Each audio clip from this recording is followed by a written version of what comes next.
Di dalam mentadabburi Al-Quran yang disebutkan dalam Quran surat Shad ayat 29, kitab Al-Quran yang kami turunkan kepadamu penuh berkah agar mereka menghayati ayat-ayatnya dan supaya mendapat pelajaran bagi orang-orang yang mempunyai pikiran. Bagaimanakah cara mentadaburi ayat demi ayat agar tidak salah mengartikan makna dan tujuan ayat tersebut?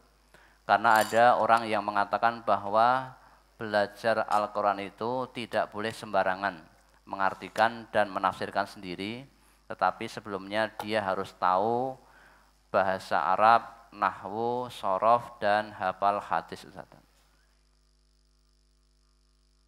Jadi kalau kamu mendengar orang itu, maka itu kalau kamu tidak bisa bahasa Arab, tidak tahu nahwu shorof, tidak usah belajar Al-Quran, kan gitu maunya.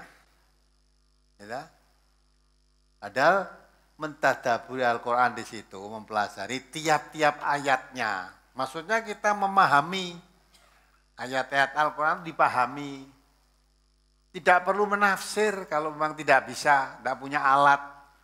Ya, ahli tafsir sudah banyak, kitab-kitab tafsir sudah banyak. Untuk memahami hati-hati kita mempelajari tafsir yang ada. Maka MTA bukan menafsir, MTA itu mempelajari tafsir yang sudah ada. Tafsirnya banyak di MTA, apa kamu katakan tafsir apa yang kamu kenal di MTA ada. Ya, tafsir Al-Manar ada, Fi Dhilalil Quran, Sayyid Kutub itu ada.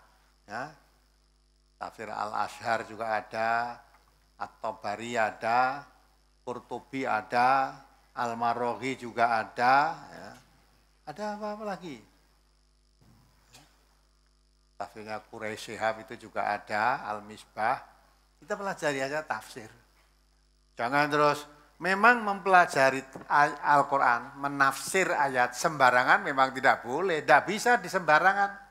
Kalau bahasa Arab tidak paham, mung iso bahasa Arab tapi tidak paham. Menafsir itu harus tahu.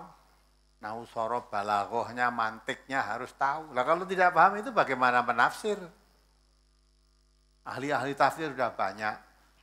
Quran ayat-ayat yang ditafsirkan pun sudah banyak. Maka untuk mentadabbur itu tidak, ya, harus kalau kita mau memahami ayat-ayat tidak harus paham bahasa Arab dulu, mempelajari tafsir yang sudah ada. Sudah ada dipelajari, bagus.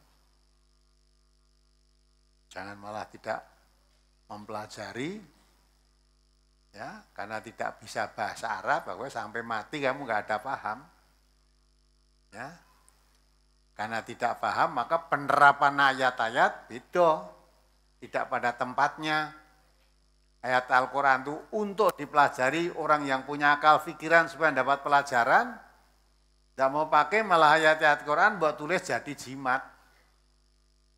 Al-Quran yang sebesar itu kamu kecilkan biar bisa dibawa kemana-mana. Ya kamu serahkan tiap hari akad itu loh, Quran yang di kecil-kecil nggak bisa dibaca, katanya itu Quran Istanbul itu banyak sekali. Nah karena tidak paham. Maka kalau paham, tiap ayat Quran dipahami maksudnya bagaimana, tafsirnya sudah ada, kita nggak akan tersesat begitu. Nah, jadi kita memahami ayat demi ayat itu, dipelajari, tidak sekedar dibaca, dipelajari maksudnya gimana ayat ini. Tafsirnya bagaimana? Nah, tafsirnya sudah ada, kita pelajari tafsir.